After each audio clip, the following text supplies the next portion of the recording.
Dans la petite chambre qu'elle occupe dans un appartement communautaire de Moscou, la famille Cheveliov boucle ses valises. Victor, 31 ans, travaille dans la construction. Nadia, 28 ans, est éducatrice dans un jardin d'enfants. Leur fille Oksana, 9 ans, peut se vanter d'avoir terminé l'année scolaire avec les meilleures notes de sa classe. Gare de Koursk, minuit passé. Les Cheveliov, tout endimanchés pour l'occasion, partent à la découverte de la mer Noire. C'est une grande première pour tous les trois. Après plus de 30 heures de train, c'est l'arrivée à Chepsi. Chepsi veut dire eau laiteuse. C'est le nom d'une rivière et aussi celui de l'endroit où notre famille moscovite va passer ses 24 jours de vacances. Elle va loger dans ce que l'on appelle un pensionnat. Chepsi compte 1000 lits en été, 840 en hiver, répartis dans plusieurs de ses bâtiments. Les places sont attribuées par les syndicats. Celui de Victor a payé 70% du prix du séjour. Les 30% restants, soit environ un tiers du salaire mensuel de Victor, sont à sa charge. Ce n'est pas comme chez grand-maman, au bord de la Volga, constate Oksana en découvrant la mer. Là-bas, on voit tout le temps l'autre rive. Ici, non. L'eau va jusqu'à l'infini. Les Cheveliov ont eu de la chance. Seule une petite minorité des candidats à des vacances au bord de la mer obtiennent satisfaction. Je ne m'attendais pas à avoir un billet. J'ai fait ma demande pour des vacances en famille. L'année dernière, on me les attribue cette année déjà. Vraiment, je ne m'y attendais pas.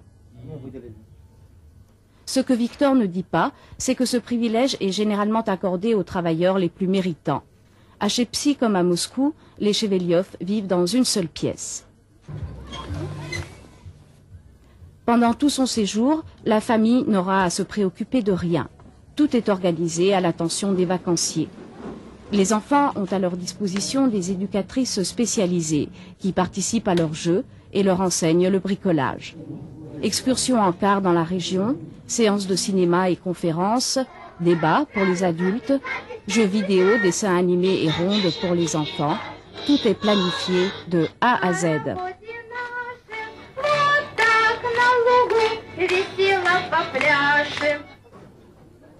Chaque famille a sa table attribuée pour les repas.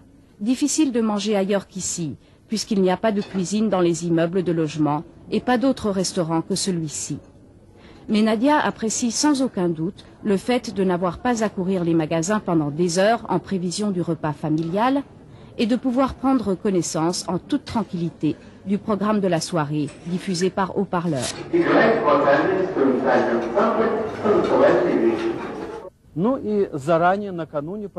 Tout le plan des manifestations culturelles de masse est établi à l'avance. Je pense que le parti, le gouvernement et surtout le Conseil central des lieux de villégiature font tout leur possible pour mettre sur pied des vacances de masse, un repos organisé. C'est une formule qui a d'ailleurs fait ses preuves.